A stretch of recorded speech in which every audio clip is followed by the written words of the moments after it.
The search for an 80-year-old man who went missing Thursday evening continues in western Reno County. The sheriff's office and dozens of people in the community teaming up to find him. KSN's Derek Lytle has spent the day out there with the search parties. He joins us now with the latest. Derek? Jeff, the search for 80-year-old Gary Foster began around 6 last evening, around 3 miles from Abbeville, near his home here on South Peace Road. The Reno County Sheriff's Office shares with me that Gary has diabetes and Alzheimer's, and given the freezing temperatures late last night, they called in multiple agencies using horseback, ATV, drones, and bloodhounds, and still, there has been no sign of Gary Foster.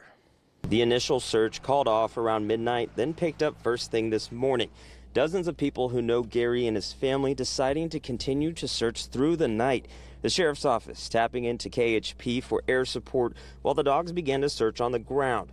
The Reno County Sheriff tells me they've picked up on a scent on and off again throughout the day, and they found a glove around 2 p.m., but it turned out it did not belong to Gary. The sheriff says watching the family go through this search is tragic.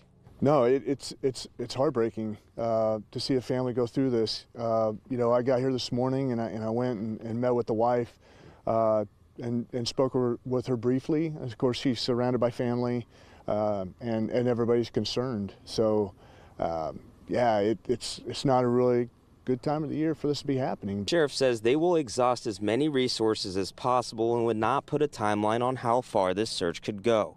Now, to give you an idea of what search crews are dealing with, this is a very densely wooded area with thick grasses on the ground, as well as several creeks, and that search area has now expanded over several miles. We'll be sure to stick here, bring you the latest at 6 p.m. on KSN. Here for you, Derek Lytle, KSN News 3.